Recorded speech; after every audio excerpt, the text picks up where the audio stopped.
Prime Minister Narendra Modi recently referred to paintings of Ram, Sita and Lakshman in the Indian Constitution and claimed that Prabhu Ram ka Shashan or Lord Ram's rule was a source of inspiration for the makers of the country's constitution. But does the Indian Constitution actually contain paintings of Ram, Sita and Lakshman?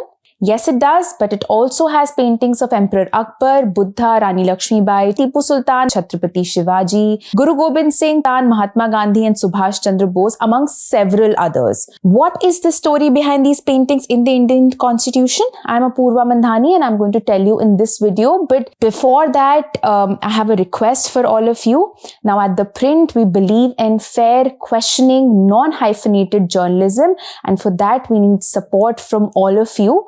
I'd request you to take a paid subscription. You can see the process on your screens right now, and you can follow the link in the description of the video. We of course have lots of exclusive benefits for our paid subscribers. You can read those as well in the links added to the video. Please help us continue with our non-hyphenated journalism. Now to get back to the video. Like I mentioned, the Constitution does have paintings. It's divided into multiple parts and each part begins with horizontal line drawings on the top of the page. The text of the Constitution was handwritten by calligrapher Prem Bihari Narayan Raizada and the artwork was done by Shantiniketan artist Nandlal Bose along with his team.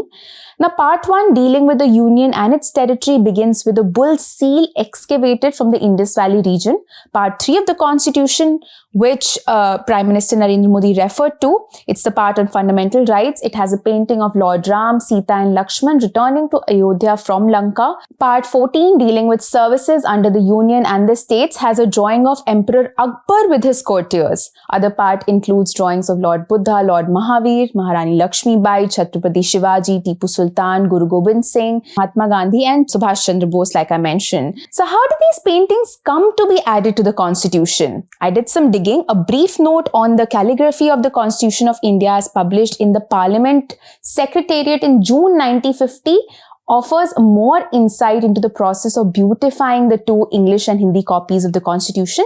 It says that the calligraphy and artistic decoration of the original authoritative copy of the Constitution was taken on the suggestion of Professor K.T. Shah. The President of the Constituent Assembly then wrote to Nandlal Bose on 21st October 1949, explaining that they wanted to present to the first Parliament of India on 26th January 1950 an illuminated manuscript of the entire Constitution. That was their vision. The letter also described the task at hand, saying that the margins in the manuscript are for the illuminated decorative designs. He added, and I quote, "It has been suggested that significant scenes from Indian history, legend and life should be incorporated in the designs. It is an excellent suggestion and I should be very happy if it could be done," unquote. As per the brief note, while Bose agreed to the president's request, he suggested that it would not be possible to make designs based on historical subjects as suggested by the president, owing to shortage of space in the margins, and in the alternative agreed to make ornamental designs covering the whole period of Indian civilization, and that's how the idea was born. Bose also concurred with the Prime Minister's suggestion to avoid multicolor illumination and to have real gold spray on the margins and beautiful border illumination in rectangular form. But unfortunately, the paintings and the calligraphy could not be completed before 26 January 1950, which was the date on which the Constituent Assembly ceased to function. An article titled "Indelible for Over 1000 Years" published in the Indian Express on 26 January 1950 then spoke of 3 copies of the Indian Constitution.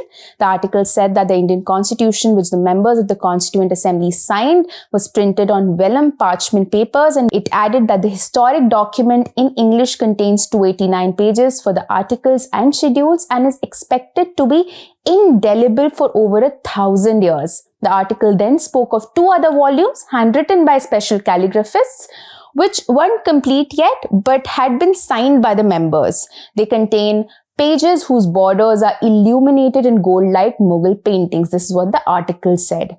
Now, these 2 volumes, one in English and the other in Hindi, were to be sent to Shantiniketan, where under Bose's direction, the first pages of each chapter and schedules were to be painted with pictures depicting various periods in Indian history. This is again something that Indian Express article from 1950 had noted.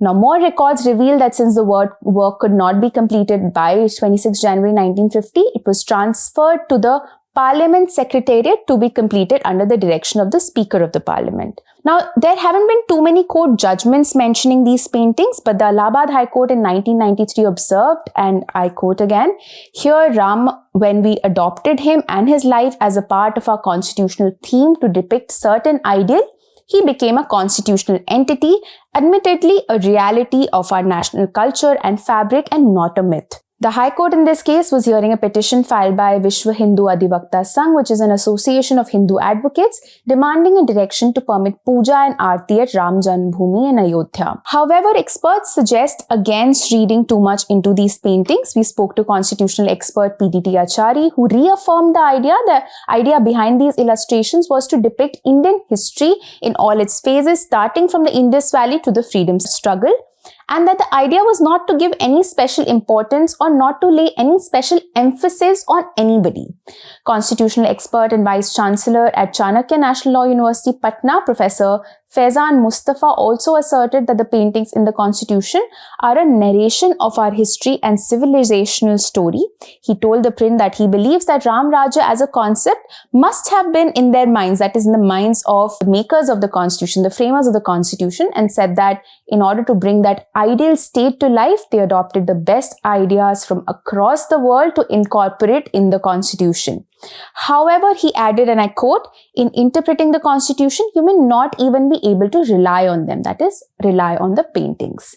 That's all I have for you for today. This is Apoorva Mandhani for ThePrint. For more such videos, do subscribe to our YouTube channel and follow us on Twitter, Instagram, and Facebook.